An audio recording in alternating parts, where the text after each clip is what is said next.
Jason Bernert is a senior product designer who works throughout the newsroom at the Washington Post. Previously, Jason worked for Oregon Public Broadcasting, where he launched their tablet publication, OPB Magazine.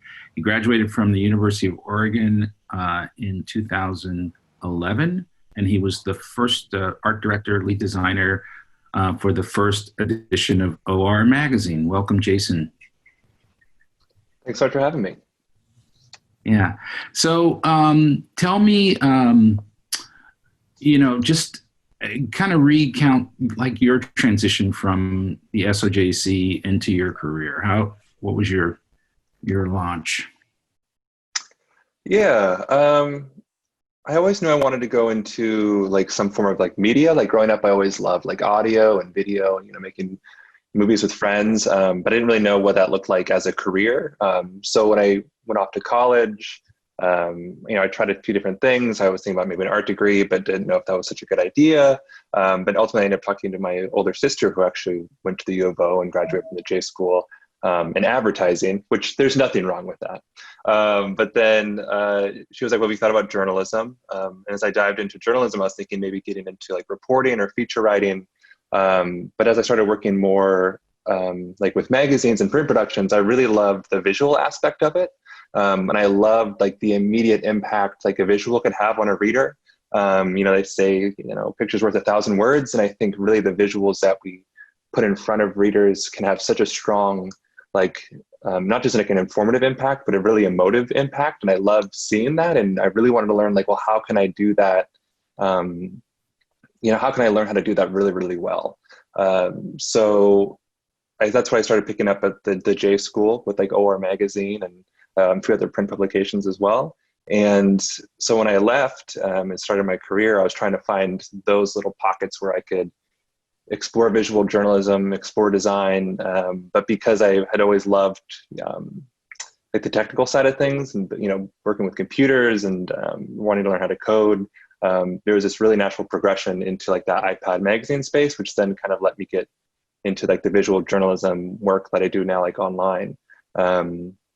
So yeah, I think OR Magazine was a big like stepping stone for me because I learned how to make a digital publication at the U of O J School. And then when I graduated, my first full-time desk job, I'll put it, was at OPB Magazine that also wanted to make an iPad magazine. So it was very nice to be like, oh, I've already done that, which is a really nice hireable skill. And not to mention it was already in a realm that I wanted to continue working in. So that was that first transition. And then, as iPad magazines, evolved over time and some companies kept them around and some moved to the web, that allowed me to start exploring those new spaces and doing more like visual storytelling and design online. Tell me about your position at the Washington Post, what you do, and also how you landed that gig. Yeah, so I'm working at the Washington Post now as a senior product designer, and my focus is on the 2020 elections. So I think about everything from how the Washington Post brand interweaves with the election coverage. How do we brand our election coverage so that way it stands out from our competitors? And then as we work across the newsroom, so I work a lot with like our data visualizations and graphics team because they produce a lot of the maps and charts that help tell the story of elections. I work with them to figure out like how can we best portray and display those graphics on whether it's whether it's on like one of our results pages or it's on the homepage, or we try to get it like in the newspaper. It's interesting. My job goes all the way down from how do we design an entire elections product all the way down to the fine details of how do we make sure our blue that we use for Democrats translates to a newspaper. So I oversee a lot of the little things and then hopefully help guide kind of that big picture as well. But luckily I don't work alone. There's a large team of us working on elections, which is great. So I also work alongside 4 other product designers to help guide how our presence also appears in all products like newsletters and apps in one of the hundreds of products that the Washington Post offers. So that's what I'm doing now. But how I got there is I actually applied for a news designer role about 2.5 years ago. I was freelancing in Oregon and I wanted to try something different. And I saw this role at Washington Post that looked really interesting. I'd been following their work for a little while, and I just kind of threw my name in the hat and got an interview and ended up talking with the now creative director of the newsroom, Greg Manifold, and we interviewed for a couple months, and he decided to bring me on, which is really exciting. And so when I first started the Post, I was focused much more on a story-by-story basis of like, how do we tell really great stories from around the world, utilizing photo, video, audio, graphics. And then as of summer of last year is when I switched to my product design role, where I switched away from worrying about one story at a time and how we could design a really good experience to thinking about how do we design like the entire election experience. Mm-hmm. I think one of the things about being a creative person is that you're always kind of putting your work out there, and sometimes people like it more than others. And I'm just wondering how you yourself have developed the confidence throughout this pathway of your career to put yourself out there, and what you might say to students about that. I had a really great theater teacher in high school. And he taught me a lot of things, but one of the lessons I've always loved was about like ancient Greek playwrights, and they never took credit for their work. Like a playwright would never be like, yes, I wrote this play. It was always the muse of the gods that came down into the room and sat in the corner. And so you see a lot of like these motifs and like architecture from time to time, where like there's a little, like muse in the corner, and that muse was brought down from the heavens to give you the idea. And so it was never the playwright's idea. And so it's kind of like a really romantic idea of being creative. But the thing I love about it was like, oh, this isn't my work. This isn't my idea. There's always that degree of separation between like, oh, it was the gods bestowed this idea on me and all I did was put it to paper, And so if it's a bad idea, I'm always like, well, the gods sent a bad idea, but we'll get him next time. So I think allowing yourself not to be like, your sense of self should never be defined by the work you put out there. And I think a lot of designers and creative people do that, right? Because it's how we express ourselves, and it's often like how we feel about the work. And we're worried that if the work is bad, that means I'm a bad person. And that's not true at all, right? It's just us like making a mess, exploring, seeing what works, what doesn't work. And if all else fails, you can always just blame it on the gods. What do you do to keep your sensibilities sharp? Are there certain sites you look at? Just what keeps you? I read now more than I used to. I think when I first started in like trying to do visual design and creative work, like I would go to sites like like Dribble or Behance, or like scroll on Instagram for a designer that I really liked. And I was just consuming a lot of like visual content, right? And I was hoping to learn kind of through osmosis. But if I looked at enough really well-designed stuff, then I would know how to design really, really well. But I think that's the problem of like when you go into design or a creative field, that when you go to J school, like it's not a design school, right? Like that school isn't there to teach you color theory or typographic hierarchy. And so even though you can look at a lot of great work from like studios like Pentagram or places like that, it doesn't mean that you're going to learn how to implement those tools. It'll maybe teach you how to design a layout the way Pentagram would design a layout, but it wouldn't allow you to start to express your own work. And so in the last few years, I've tried to like figure out like what that means for me. Because I for a long time when I was at OPB, like I was designing stuff just the way like the New York Times or the Washington Post would design something. Mm-hmm. But then when you look away at it, it's like, yeah, this maybe it worked, maybe it was successful, maybe it didn't. But was it really like my work? And so the last few years, I've been trying to get away from that idea of like going to sites and instead like going to museums and like reading books, like reading about the Bauhaus movement, picking up books about typography, like color theory books. Like I'm currently reading like a book on color theory from Joseph Albers, and it's super nerdy, but like a delight to read. So for now, yeah, it's much more about like, what do I need to know to do my job? And then how can we merge these ideas together to like push things forward? Because if you're just going to copy work from other people, you're always going to be one step behind the competition.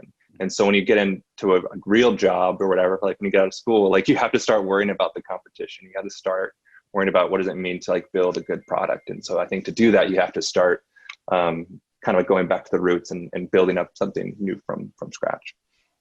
Mm-hmm. What would you tell your younger self? Like maybe sitting in J100. I don't have an answer for that. Is there something mean, else? Sorry. Yeah. What was Siri's response? All right. Let me ask the Jason, question get a again. haircut. My Siri went off. Let me ask the question again. What would you tell your younger self? Oh man. Yeah, definitely get a haircut. The quarantine has like really brought my college hair back, and it has not been great. I think, I wish I would have like explored more of like a computer science role, but that's like knowing what I know now, right? I think like hindsight's always 2020. I think I would have told myself like continue to explore, try new things. Just because you have a focus in the J school doesn't mean that's what you have to do, right? So maybe you want to be a writer, but you're interested in design or photography, like allow yourself to explore those things. I think the gift of being like in college, right out of college, being in your young 20s is like, don't be super risk adverse. Like there is so much, like there's like an open field for you when you're in your like youth, that you can like pretty much do anything. And like, you're not really risking too much. And I think it's like being like bold and like trying new crazy things. And I think that's okay. I think I wish I would have taken more of those like risks, like in college and right out of college, because like there's not a lot tying you down at that age. And I think like I wish I would have applied to work at the New York Times or something right when I was 22, because who knows what could happen. But I was too risk adverse and didn't try those things. I want to invite and bring in Nicole Williams, who is the current art director for the 2020 edition of OR Magazine. Nicole, welcome. I know you have some questions for Jason. Yes, I do. Thank you. First of all, Jason, thanks for taking the time. I also met you briefly last year when you came and spoke to OR Magazine. I have done it the last 2 years, so it's really great to see you again. I guess kind of my first question. So for me, I just finished up my 4th year at the UO, and I'm going into my 5th year, and it's going to be my last year. And I'm wondering, as someone going into their final year of school, do you have any advice about how I can really make the most of that last year to prepare for a career post-grad? Yeah, I think like the last year of school is like really starting to build up like a portfolio and work. I think earlier on in like a college career, it's like you're learning as much as you possibly can, right? And you're learning theory, and you have to read books that maybe you don't want to read and take notes in classes you don't want to go to. But that's all to like build like a knowledge base, right? And I think as you move into like your final years, like a senior, or if you do like post-grad, it's then like, okay, how do you show an employer what you know, right? Because you can say you know everything all day long. An employer may not actually care about it. And especially if you want to get like into a creative field, or lots of fields in journalism, right? If you want to be a writer, you need to show that you can write. If you want to be a designer, you need to show that you can design. So I think it's like starting to build up like a body of work as much as you possibly can in that last year to like help a potential employer like see those skills and see that you've learned the theory. Because as like now I've been in groups that start to hire folks, and we look at resumes and we look at portfolios, you start to get an eye of like, oh, this candidate knows this, but maybe they still need to improve on these certain skills. So I think it's definitely building up a portfolio, showing your work, and proving to like an employer that you know what you're talking about. Thank you. I guess, so when you're looking at like resumes and portfolios, what kind of stuff are you looking for as far as like content, design, those types of things? Yeah, I definitely think it's like, for me, it's like showing that you can like execute on like good theory is really important for me. Like a lot of like the basics, I just really enjoy seeing like good typographic layouts, even if like they're very simple, and if it's just like, oh, I designed this one spread in a magazine or one, broadsheet in a newspaper or something like that, to see like how designers can like execute on good theory is really important to see. And that's like stuff when it comes down like to typography, sizing and spacing, and use of color. I really like seeing like intent in designers and creative work specifically. When I see a design where they use like only one color, for instance, it makes you think like it shows one restraint and focus. And I think in editorial design, like that is very important because it's visual communication more than it is general aesthetics. Because for me, it's really easy, I think, for a lot of people to make something pretty because you can, like I said earlier, you can like go on Behance or Dribbble and you can pretty much copy someone else's style, right? But ultimately, like if an employer is interested in your work and they like your portfolio, they're likely going to ask you like, oh, why'd you choose that color? Or why is that size? Or why'd you make the photo this big? And when I was being interviewed at the Post, they're like, why is this drop quote this big? You know what I mean? Because they went through my entire portfolio and they saw something like from 5 years ago and they scrolled halfway down, they saw a quote that was too big. And I was like, and then in the interview, I was actually like, yeah, it was too big. It was 5 years ago. I made a mistake and now I don't do that anymore. And so I think they want you to like, yeah, show and own those decisions in your work. And I think when you want to go into design or art direction, those are often like visual decisions. So make sure you can always back those up. Okay, that's really helpful. Thank you. I guess kind of building off that then, besides like the Adobe Creative Suite, is there any software you would recommend that myself or other young designers be focused on outside of Adobe? I had to move to Sketch when I went over to product design from editorial design. It was a new thing for me, a new tool that I had to learn. It is starting to feel like more like an industry standard because it's bought by InVision, and InVision owns like a lot of big design tools. So I think, put that on your radar. I think it's like a good tool to know whether you end up using it or not. But that being said, if you know most of like the Adobe suite, I think you're pretty set. If you are comfortable with the Adobe suite, I would say like start exploring like prototyping tools, like whether it's XD or anything else, because the industry now more than ever needs visual designers and designers, not just to say like, this is how I want it to look, but they want to know this is how I want it to work. And I think it's then pushing forward those concepts because a lot of the work is going to be in a digital space, whether it's like on web or native apps or for a specific platform. And so I think as a designer, you need to also think through, the functionality of your work and not just the visuals of it. So anything, we consider prototyping or starts getting into like experience design, I think is a really good place to focus. Okay, thank you. I'm wondering, what was the culture shift like from when you went from OPB and being in Oregon and living in Oregon to then moving to Washington, D.C. and taking on the Washington Post? Yeah, I think from a work perspective, like from OPB, like the actual newsroom itself, when I was there, like the core set of reporters was about 30 people, but like, the content team expanded up to like 50, 60 people, but the newsroom itself was relatively small. And then when I joined the Washington Post, not just the newsroom, but not just like the visual storytelling aspect of the newsroom, but not just that, but like the news design team was larger than the entire reporting staff of OPB. So not only did I have to learn way more names when I was working at the Post, it was like, well, then how do I even like talk to a reporter when working on a story, because when I was starting news design, one team for an individual piece could be like, anywhere between 10 to 30 people. So it was definitely a culture shock. And like, how do you work with more people? How do you work with different types of people, because everybody works a little bit differently. So just be like open and aware and conscious of that is really important.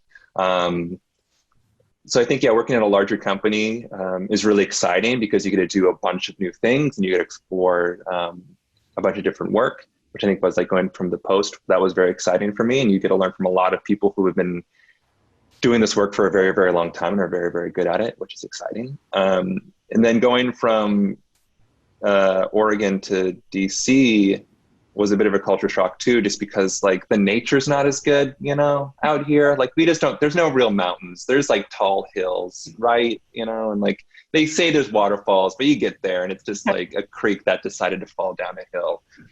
So personally, that was the biggest change. But like, DC is a very interesting city. Like it's where laws are made, and like at first I was like, oh, it's a very like it's just like kind of a trope or whatever. But when you get here, it's like there is like a serious hustle and bustle, and there's people moving, and there's people talking about politics, and you got to know kind of what you're talking about, because when you go out, even if it's like for a beer, like meet up with friends, like you're end up going to talk politics just because that's the way it goes. And then you have to try not to talk about politics because you're sick of talking politics.